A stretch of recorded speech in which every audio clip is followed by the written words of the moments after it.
Alrighty guys, back here with you. I want you to notice one common thing that we find a lot on job sites: grinders without the guards. I've heard throughout my career, especially in the natural gas industry, well, I can't get to what I need to grind. Well, do you have the right guard? That's one big thing. A lot of people don't realize, and I mean, we won't jump into the weeds here with it, but there's multiple types of guards for different kinds of blades, wheels, whatever you're using. Wire wheel, very dangerous. Without the guard, even more dangerous. I don't know if anyone's ever used one of these, or if you haven't and you know that once using these the wires on those will actually shoot off of the wheel. Could stick your buddy over here that's working, could stick your helper, your fire watch, whoever may be around, So please, also, watch for loose clothing.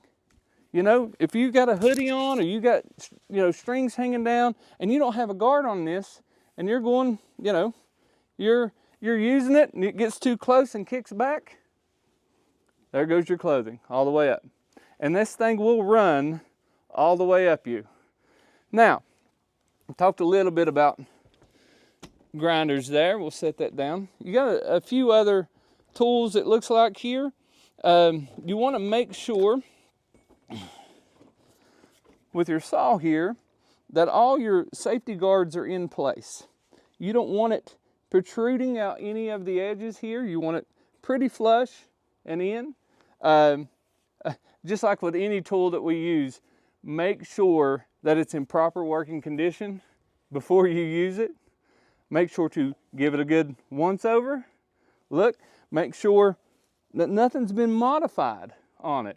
Another big thing with the guards here, a lot of people like to modify the guard to fix it, So, checking out that. Now we have some equipment, but we also have a little bit of PPE here as well. Got your welding shield or your hood, whatever. Your pancake is another word that you'll hear, especially out in the natural gas industry. You want to make sure your lenses are clean. You want to make sure that when you drop this hood, that you can see your lens is good. You've got all your settings to where they need to be with what you're welding on or what type of rods you're using. And then, of course, properly place it and use it every time. A lot of guys will also use this when using a grinder. That counts as your face shield. How many types of protection should we have when using a grinder? Well, a lot of times people will say, just safety glasses. Well, I'm not a big fan of just safety glasses. I want you to have the safety glasses and I want you to have the face shield as well. Not only are you protecting your eyes, but then you're also protecting your face and maybe even parts of your neck. We've all seen the wheel break and pieces sticking out of people's faces, so we don't want that to happen to you. Once again, couple tools that are being used here on the job site for setting up this piping for the gas line. Take your time, make sure you got the right equipment, make sure you got the right guards, and I hope you'll work a little bit safer today.